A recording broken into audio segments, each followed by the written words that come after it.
Hi, and you're very welcome back to the Women's National League podcast here on finalwhistle.ie. And to my left is someone who looks very remarkably like someone who used to be on the show a long, long time ago. It's been a while, Steph. You're welcome back. I've left you hanging for a few weeks. Sorry, Breifne. Good to be back. Well, you think you have, but you were very ably replaced by Maeve de Burka, so we might have to have a chat, contract negotiations and see if... But for the moment, you're here. You're the woman in possession of the jersey, and you'll be with us this afternoon, at least anyway, for the conversation about everything that went on over the weekend. Exciting games, a couple of one-sided fixtures. We won't dwell too much on that, but we might start off, I suppose, really with a little chat about your own game. You played Cork, 3-1 the final score. A bit tighter than you might have expected going into that? Yeah, definitely. And look, I think I've been quite complimentary of Cork over the last couple of weeks and the last few programs we've done, but I'm trying to do it in not a patronising way, because I think you can say so much nice things about a team, but I genuinely think they play a really good style of football, and they were very good at the weekend. They had some really good chances. I think Nietzsche kind of kept us in the game at 1-1 at times, and thankfully Earley and Anya got the goal sent to kind of see us through, but it was a tight game, and as I said, they were playing really good football and trying to do the right things, and I think they'll be a really exciting team to watch over the next couple of seasons. Yeah, I think their league position probably doesn't portray actually how strong that squad is when they kind of get gelled together and a bit more cohesive as a unit. In terms of the actual game, we'll obviously be talking to one of your opponents in that game, Sarah McKevitt, later on in the programme. But from your own point of view, disappointing not to start? Yeah, obviously I'll speak to Sarah about this, but I think we've got a big squad, a lot of rotation going on over the last couple of weeks. Obviously, you want to play in every game. I want to get off the mark. I haven't scored just yet, and to miss out on the last couple of games is disappointing. But sure, I just have to be ready for when I do get my chance back in the team. And as I said, we've got a big squad, a lot of players who deserve minutes, so I have to be patient and let players get their chances and wait for my own to come back, and then hopefully I can get going again. Absolutely. Well, we've missed you here as well, so I'm sure it won't be too long before you're back in that jersey in the coming weeks too. We might take a tour around some of the grounds. We'll go down to Wexford, Ferry Carrick Park, 7-1 the final score here against Bohemians. It was all wrapped up fairly early on, half an hour in, 2-0, 2 Kylie Murphy goals, and then it just really kind of got away from Bohemians. They did manage to get one consolation late on through Erica Burke, but yeah, it was never really in doubt, was it? Yeah, look, Wexford have been flying, haven't they? They're scoring goals for fun. I think playing against Bows, I haven't played against them this season already. They're a tough team to play against. They're physical, they get stuck in. And I think out of all of the teams in the league, Wexford are probably the team that will match them best for that. So I'm sure Wexford were kind of going into the game saying they'll be matching for that physicality, the quality that they have in their squad will take over. And obviously, as you said, the experience of Kylie Murphy and other players within the team, they were destined to get that win. But they've kind of, at the start of the season, we obviously predicted there wouldn't be too many high scoring games, but Wexford have ruined that for us a few times over the last couple of weeks. So great result for them. And as I said, Bows have been a lot better this season, but they'd be disappointed to lose by so many goals, I think. Yeah, because they have impressed in patches this year, Bows, particularly at the front end of the pitch, but at just the weekend, the defence just wasn't able to cope with the Wexford Youths, and just the experience just seemed to be too much for the home side in that particular game. Another one where there might have been a wider gap than we would have expected going into the game was in Talcott Park, Shelburne and Galway. What can you say? 4-0 down after 37 minutes. It was kind of game over before even half-time arrived. Yeah, look, it's I think Galway, to be fair, are missing quite a few players. Now they were missing a few players against Wexford as well. So it's difficult to judge the game on that. I think they're missing some of their more senior players. And obviously Shels haven't played against them. They're a good footballing team. And I think once they get into their strides, they're gonna tear any team apart. So I think Galway, as I said, missing a few players and probably just got caught on the hop with those early goals, and it was kind of easy sailing from Shelburne then on. Yeah, the final game of the round was Athlone Town and DLR played down in Athlone Town Stadium on Saturday evening, 7 o'clock kickoff. DLR, an early goal, but they'll be disappointed maybe not to add to that later on in the season or later on in the game. Carla McManus scored in the first 10 minutes. Athlone, for me, had a Stonewall penalty turned down late on in the game. Mern Devani. I know I'm a Leitrim person, she's Leitrim. I'd be accused of being biased, but for me, it looked like a stonewall penalty. It wasn't given by the referee.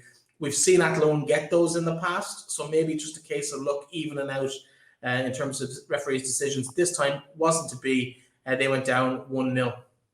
Yeah, close game, as you said, and I think DLR probably maybe just deserved the win in the end, as you said, the goal or the penalty maybe could have went a different way and it might have been a different result, but a good result for DLR, and we played them this weekend as well coming, so it'd be good confidence boost for them going into the game against ourselves. Yeah, we'll talk about the fixtures later on, but looking back at the weekend, I suppose disappointing in some respects to see such wide gaps for Wexford and Shels and their particular clashes, but in terms of the actual competitiveness of the league, you look at the performances of Athlone losing to DLR, who are in that chasing pack at the top of the table. They've only lost by a single goal. Cork, they ran ye pretty close as well. They're in that small group at the bottom, struggling yet without a win. But yet it took ye a long time to break them down. So it is in general getting a lot tighter in the league than maybe it has been in previous seasons. Yeah, definitely. I think, as I said, the games this weekend in particular, I think Wexford, it's all about experience. For both, I think going into a game against the likes of Wexford are always going to match you for that hard work and toughness. So I think they just, as I said, had that experience in the likes of Kylie Murphy, Adela Kennedy, and then the quality of the likes of Ellen Malloy and stuff in the team. So I think a lot of the results that have gone really bad is probably down to lack of experience from certain squads, not being able to kind of know when to keep it tight and close up shop and not just go for it because you want to try and win the game, but you have to kind of know in those games how to manage them. And I think that's probably been the downfall of some of the teams that have been beaten by more than a few goals, if you get me. So I think overall the league has definitely been a lot tighter this year. But yeah, look, it's not good to see such high scoring. Obviously for Wexford and Shell scoring the goals is great for them, but I think overall you don't want to see too many games being that big of a margin between the teams. But I think it's definitely been a lot tighter this season, and hopefully we can see those other teams, as I say, get that experience and learn from their mistakes and not kind of fall to that much of a defeat in the future.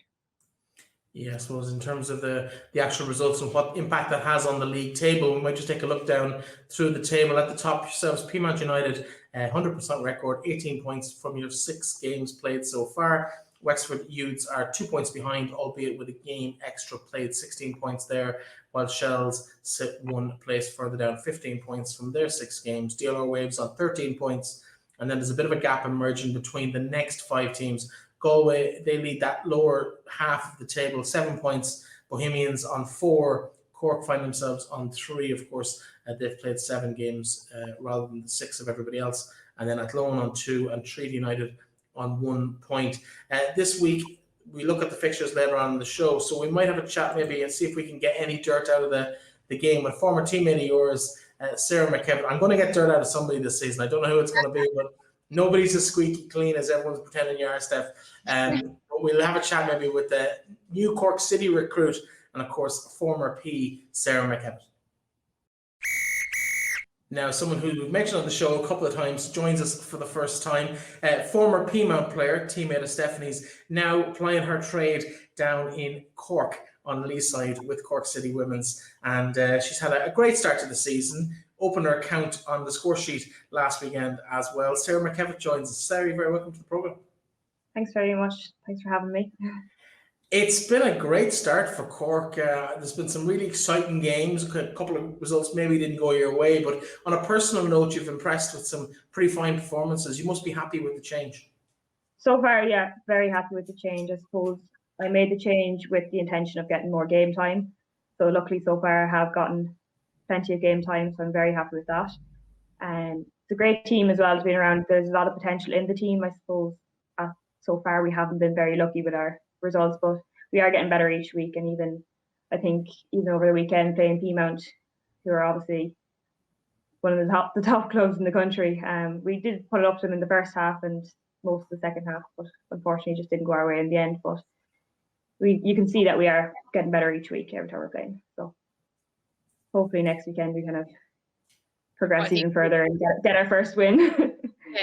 We've, in fairness, myself and Breifne, we've talked quite a bit about Cork, and were always quite complimentary, but I think just those results haven't been going your way. And obviously, as you say, against us the weekend, like, you had some really good chances in the second half to maybe go ahead. I think if you had gone ahead, it might have been a bit more difficult for us to come back into the game. So you definitely were unlucky in terms of in that game. Anyway, I can say firsthand, you were played with football, done some really good stuff, and it just didn't go your way. Obviously, we then got our goals, and thankfully we were able to win the game in the end. But it was a difficult game for us, definitely. Yeah, that was kind of one thing we were looking at, was trying to create more chances. So I suppose against Peamount, even being able to create chances, it's a step forward. So. Yeah, I suppose in terms of the results so far, 3 points from 7 games. Looking in from the outside, if you haven't watched any of those games, you'd kind of think it hasn't been a great start. Still winless, as you mentioned yourself. But there's been some absolute humdingers of games. That game with the Galway on the opening weekend, second weekend of the season, was phenomenal. You had a good battle with Cork, or with Athlone a couple of weeks ago up there as well. You probably have just been unlucky in certain situations, and I suppose with the right bounce of a ball, you could be looking at maybe 7 or 8 or even 9 points from those opening 7 games. Yeah, there was a couple of games there we were lucky in, and a few that we were unlucky in. I suppose against Galway in our first game, I'd say we were lucky to pull back that last minute winner from Becky. It was an unreal goal, so we were delighted to get the draw that day. But then tables turned against Athlone and Bowes, I suppose, where we were up and then ended up drawing the game, so we were unlucky in that sense. But yeah, the results haven't been going our way too much yet, but results will come. You just have to be patient, I suppose. I'm happy to get your first goal of the season. Delighted. It was about time. I was waiting for the goal to go. I suppose I missed 2 games before that as well with a hamstring injury. I didn't play the Athlone game or the game against DLR, so there was 2 games there I didn't really get a chance to play or even to score, I suppose. So I was delighted, my first game back after injury, to get on the score sheet. Yeah, I suppose in terms of the last couple of months, you've made that change from Peamount. What's it like? Because they're very different clubs and they're very different squads to be involved in. What's it like going from one of the kind of maybe the substitute players, no disrespect, but one of the kind of the squad members in Peamount to being one of the major players down in Cork? Yeah, I suppose when I was up with Peamount, obviously I was blessed to be playing with the likes of Steph and Anya and Karen. That's just, looking back on that now, I'm like, how lucky was I to be playing with them? And I suppose now coming down to Cork, there's great players there, but it's a very young squad. So I'm kind of one of the older, I'm only 22, but I'm one of the eldest in the squad. So I feel like I've been taking on a bigger role there. And, I feel like I've a little bit more experience in comparison to the rest of them. So I've had the experience of playing with the likes of Steph, and now I can bring that experience down to Cork, which is great. Yeah, we've been trying to get dirt on Steph all season. Have you got anything you can tell us from the dressing room last? No one has caved, so I don't expect you to either. But I'm going to ask anyway. What can you tell us? What little bit of dirt can you give us on Steph? Absolutely none. I have nothing. I want to know how much you're paying these people, Stephanie. That's all I'm worried about. In terms of, I suppose, one thing that came to my attention in the last couple of days, I don't even know where I saw it, but it's a new campaign from SSE Airtricity, and your face is all over it. Yourself, David Cawley, and Ty Ryan from obviously Sligo Rovers and Treaty United, respectively, on the men's side of the league. What is the campaign that they're running? Because all I saw was David Cawley rolling around in dirt out in his back garden. What have you been up to? So it's a new campaign with the SSE Airtricity. Obviously, they're sponsoring our leagues. So they've picked a couple of players from the league to take part in challenges over the next 6 months. So this month, the theme of the challenges was biodiversity. So my first week's challenge was to grow my own vegetables. So going down to the local garden centre, picking up seeds and whatever I needed to plant my vegetables. I hadn't a clue what I was doing at the start. And just finding a space out in the back garden. I only needed a small little space, planting my own vegetables, just recording videos of me doing it. And I just send off the videos to the editors and they're putting the videos together. So it's just promoting grow your own vegetables. Feeding the birds is another thing I have to do. And just going out, nature walks, looking around at all the different ecosystems. So it's actually, I'm getting very into it now, as you can tell. But no, it's a great campaign to be involved in. Obviously, COVID has been different for everybody over the last 12 months. I understand you graduated from Maynooth in teaching. Am I right in that? Yeah, finished my last exam last Wednesday. So yeah, all done there. But I'm back now at home. So it's been a surreal kind of 12, 15 months for you finishing college, and you don't get that end of college experience with the proper graduation, or you might by the time it rolls around later in the year. But what's it been like, I suppose, that change of club, that finishing up college, moving into the next stage of your life in a professional sense over the next couple of weeks and months as well? It's a bit weird, I suppose. I didn't expect to be finishing college from my bedroom in Thurles. Like, I haven't seen any of my friends that in my course since before Christmas, I'd say. So it's a bit strange not having them to like celebrate with, but hopefully we'll get a graduation. But yeah, even the whole change of club that came from me moving back home. I suppose if I was still up in Maynooth and if I was finishing my last semester in Maynooth, Cork wouldn't have been an option really, because of the distance, I suppose. But then once I was home for my second semester in Thurles, I said Cork is a great option for me. It's only an hour down the road, so yeah. Who made the call? Was Ronan giving you a shout to come from one of the players, or was it something that you kind of started the discussion about making that move now? Well, I had a few phone calls from a few different clubs, and I was kind of waiting on Ronan to contact me. I was hoping he'd hear I was home in Thurles. So I'd been in contact with one or two of the girls down in Cork, so he'd obviously heard I was in Thurles, and he gave me the call. Luckily, I didn't have to ring him. Happy you made the move? Very happy, yeah. Delighted. I think it's a great move for me personally. Just, I think, as you said, being a sub, it's hard to keep yourself motivated when you're training 3 or 4 times a week and you're so committed, but then comes game day and you're getting 20 minutes, 30 minutes. After a year or two of it, you have to move on, I think. I just want to play. Like, I want to be playing every weekend and getting 60, 70, 80 minutes, 90 if I can. Yeah. Well, that has been the case for you this year. I think 5 appearances, almost the full 450 minutes on the pitch. How's the body get used to that? Because as you said, like, when you're not playing week in, week out for a couple of seasons, and then all of a sudden you find yourself playing 90 minutes every week, do you find any stresses or strains that you mightn't have noticed in the last couple of seasons? Well, I suppose I was playing camogie and Gaelic football at home, so I was kind of, well, not the 90 minutes, but I was used to the 60 minutes, so it wasn't that much of a change. But yeah, I do wake up on a Sunday morning a lot sore than normal. But yeah. Wait till you get to my age, Sarah. I know. I'd like on the record, I didn't make that joke about Steph's age. That was herself. And one other thing that we won't poke fun at Steph about is we mentioned that you have a goal. Have you any advice for Steph? Maybe she hasn't quite managed to find the back of the net yet this season. Albeit she hasn't played in every game. There's been a fairly strong squad rotation in Peamount over the last few weekends. Any advice maybe for her shooting boots? No, she's well able to finish. That's one thing I've noticed. Give her one chance, and then 10 times out of 10 it's not better than that.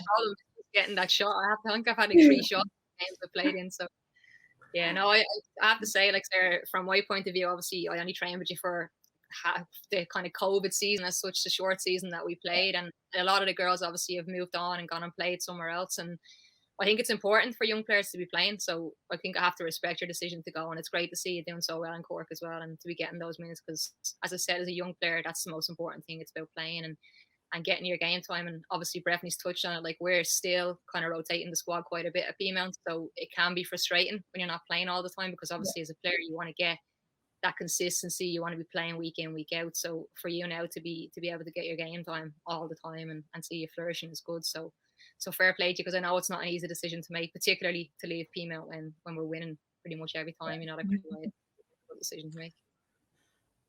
Yeah, in terms of, I suppose, that decision, you've got down to Cork. We've spoken about how you're one of the older players in the dressing room, despite only being 22, which is kind of ridiculous. I think probably Becky Caston's probably the only one older than you maybe in the dressing room, or one of very few. who has impressed you? We've heard a couple of names coming up through when we spoke to Becky and a couple of others from across the club, but we've heard about Eva Mangan. We've seen Kelly Leahy make her debut in the last week or two. Abby McCarthy's been impressive in goals for you. In most of the games we've seen this year, she's made some unbelievable stops, particularly in that game up in Galway. She was just immense. Who's impressed you maybe that we haven't spoken about on the show down in Cork, or surprised you by their ability? I think one of the biggest is she was my right back during the week. Is Lauren Walsh, very underrated, still only young. She'll be up and coming now as well. Very good player. Obviously you've mentioned the others. I suppose Eva scored her first goal at the weekend, and she's only 16. Like, to score your first goal against Peamount that's an achievement, like, for a 16-year-old. So there's a few very young players there that will be very, very good in the next year or two. So there's a lot of potential, and that's what I love about the team. I know, like, maybe this year won't be our year, but next year, the year after, hopefully we'll get stronger and stronger. I think, sorry, Breath, come across here. I think the thing that's really being good with Cork is that you're a good team. I think that's what you can see. Obviously, you've got some very good individual players like Ava O'Mahony. Becky Cassin's really come into her own since coming into Cork. I think she's been excellent. But I think you can see that you all want to play the way Ronan wants you to play, and you're all kind of, even when things aren't going right, you keep trying to play the right style of football. And look, I think you've mentioned you've got a very young squad, so I can see us being, like, really good in the next couple of seasons. And that's, for me, watching these play is good to see. It's good to see us trying to do the right things, and I think it's more so that these are a good team rather than maybe one or two individuals. I think that's the most important thing for Cork going forward. Yeah, I did notice as well, there was a couple of maybe reappearing names on the team sheet. A couple of girls based maybe in the States who'd come back to play with you for the summer. Am I right in saying that? Is there much of an addition? I think I saw Maria Sullivan's name on this team sheet at the weekend. Yeah, Maria is home. She was there training for the first time on Friday night. So yeah, she's back in the squad, and of course she was captain last year, so she's a big asset to have back. I know Abby's been doing very, very well as well. So it's great to have choice of keepers. Obviously, Peamount, you're the same there. You're top quality keepers, and it's great to have those options as well. And even in training, to have great keepers around you, like, it's what you need. You need quality in every position, and you need subs that have the quality as well. Yeah, of course, a good vote of confidence as well for Abby that she kept her place against Peamount. And because I think sometimes when you're a younger player and someone comes back who's had that position before, it's very easy for the manager to just go, okay, we're going to go with the more experienced player. But for Abby to keep her place and get that opportunity, and to be fair, put it up to Peamount in terms of maybe one of the best results against them this year by some of the teams that aren't up at the top of the table. It must be great for her to get that kind of confidence boost, because she has been very impressive this year. She has, yeah, no, she's been great, and she's only young, so she's only still learning. She's pulled off some unreal saves as well throughout the season. You've probably seen a couple of videos. I know there was one against Galway that was, yeah, we spoke the double save. Yeah, it was mad, absolutely crazy. What's the plan for the season ahead? Obviously, as you said, it hasn't quite gone to plan. 3 draws so far. On the fringe of maybe getting a win in 1 or 2 of those games as well. But is there team goals that you've set yourselves that you'd like to maybe hit certain targets, whether it's performances or results between now and, I suppose, the end of the season? Well, hopefully a few more wins.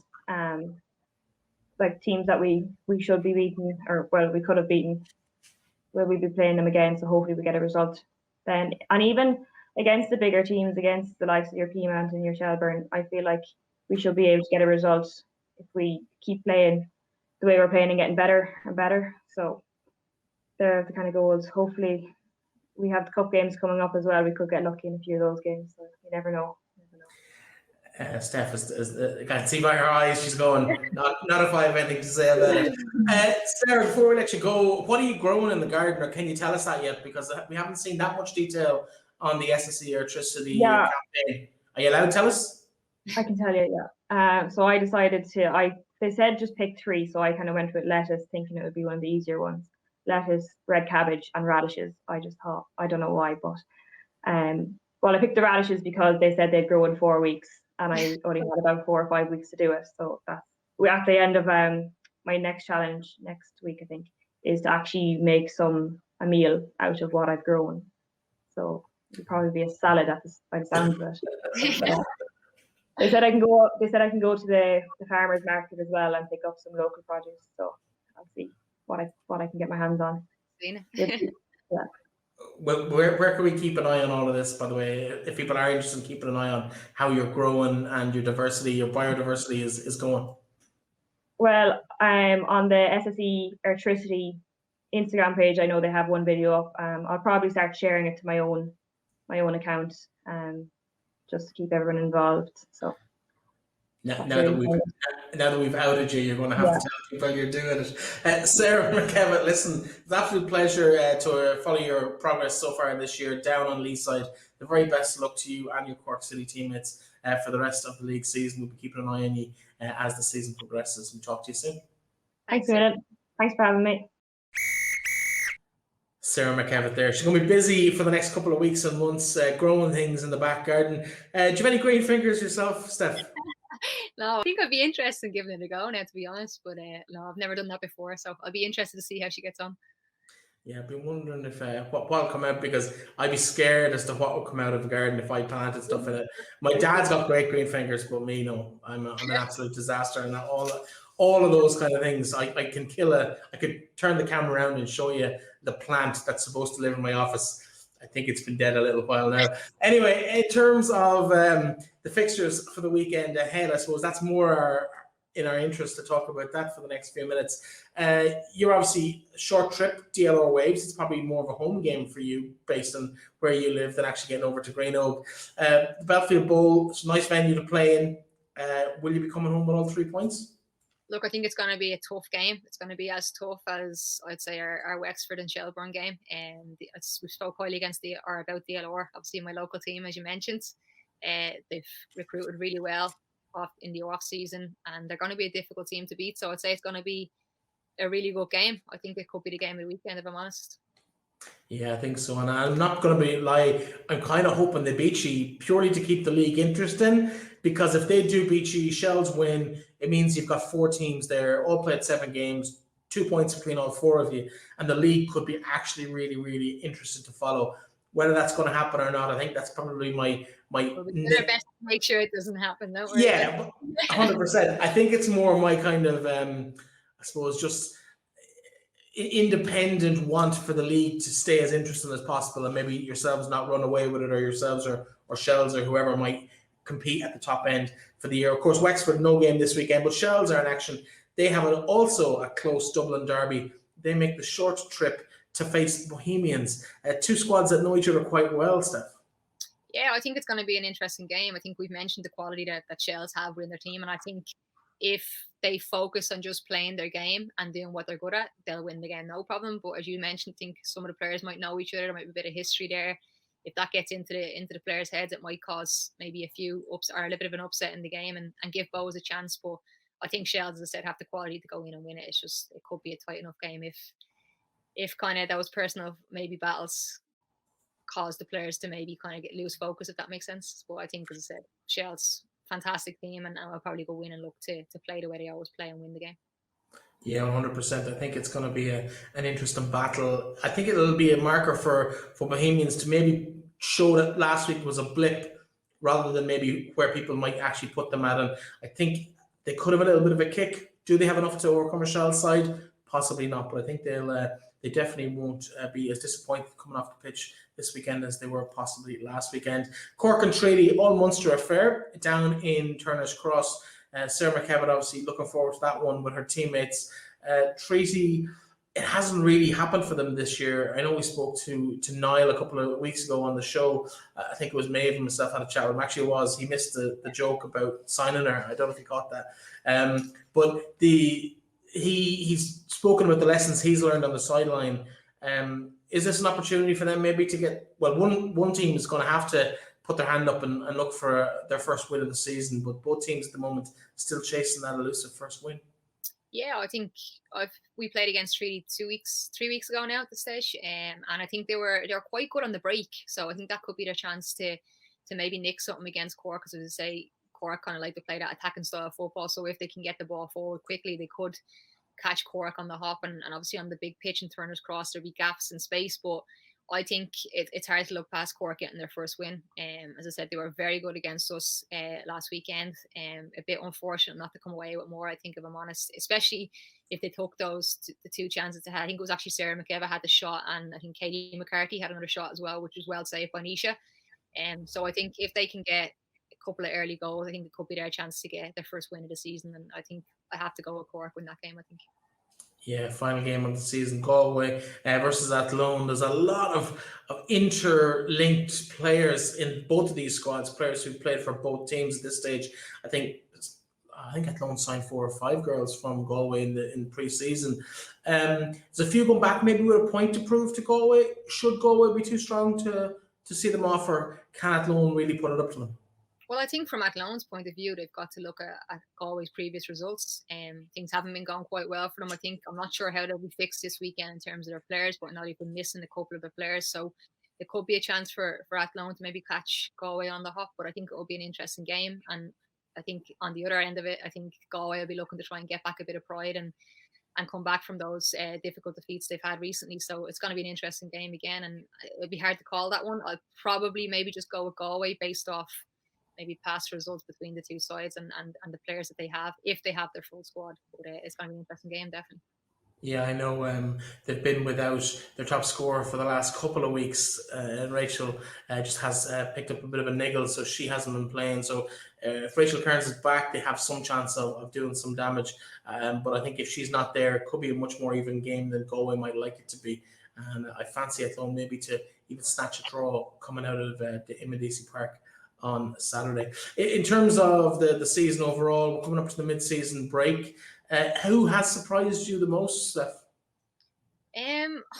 Look, I think there's been so many improvements overall around all the teams. We spoke highly about Cork quite a bit, and I think it's just about them getting their first win. I think if they get their win at the weekend, I think it could be a change in the season for them. I think it could go into games against the likes of ourselves and Shels, as Sarah mentioned, and looking to get wins rather than just going in to kind of try and not get beaten, if that makes sense. I think Treaty, again, a young team trying to play the right way, and they've been unfortunate in games where they've come up against, particularly against us, like they had a few chances on the break where if they had a score, it might have made it a difficult game. So a lot of the teams, as I said, have been putting up good fights. I think the games that maybe haven't gone certain teams' ways is probably, as I said, down to lack of experience.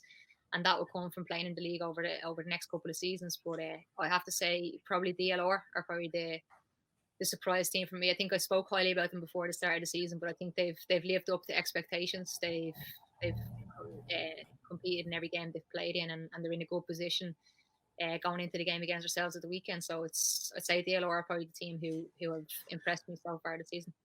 Yeah, I think, to be fair, hardly a surprise. You did call it very early on in one of the first shows we did. One other thing that caught my attention, it's kind of Irish football, Women's National League adjacent. One of the former players from the league, Claire Shine, was in the news this week. Obviously, she's had her own trials and tribulations well documented in the media over the last 12 months. On the score sheet for Glasgow at the weekend, nice to see her making news for being actually involved on the pitch, and really nice to see the journey she's been on, coming back from her low points to being part of a successful game. That was a very one-sided game, 8-0 against 4 for Glasgow City in the end. But nice to see her back on a pitch, nice to see her scoring goals and smiling in all the photographs. Yeah, definitely. I think, look, there's no denying Claire's ability as a footballer. She's a fantastic player, and as you say, she's been through quite a bit over the last 12 months. And I think, look, she's been very brave in coming out and speaking about her own issues, and she's probably helping a lot of people in doing that. So for me, as a footballer, it's just nice to see her back enjoying her football. And I think Glasgow have looked after her really well. And I think as a player, she'll be looking to give them a bit of payback and show her appreciation for how good they have been to her. So it's been nice to see her get back on the pitch, and obviously scoring goals is what she's good at. So hopefully she can continue to do that and get back into the Irish team and get back to playing, because, as I said, there's no doubt in her ability as a footballer. So hopefully we'll see the best of Claire Shine to come in the coming months. Absolutely, and I suppose we're all looking out and hoping that we'll see her back in an Irish jersey very, very soon. Steph, that's it for the week. Nice, short and sweet one this week. Huge thanks to Sarah McKevitt for joining us to talk about all her biodiversity and everything that's going on with her and the SSE Airtricity campaign. It's not the league's campaign, it's the actual sponsors campaign. Well worth checking out if you're a fan of suppose any of the players involved. We've already seen the first 3. Sarah's already warned us that there's 3 more coming next month. Be interesting to see who they might be. Any guesses? We'd love to hear from you as well. Steph, thanks a million. We'll be back next week to look at the fixtures of the following week, last week before the mid-season break, I believe. But we'll keep you posted on all of that over the next couple of weeks. And we'll be back with you next week. Talk to you then. Thanks, Steph. Bye. Thanks, Breif.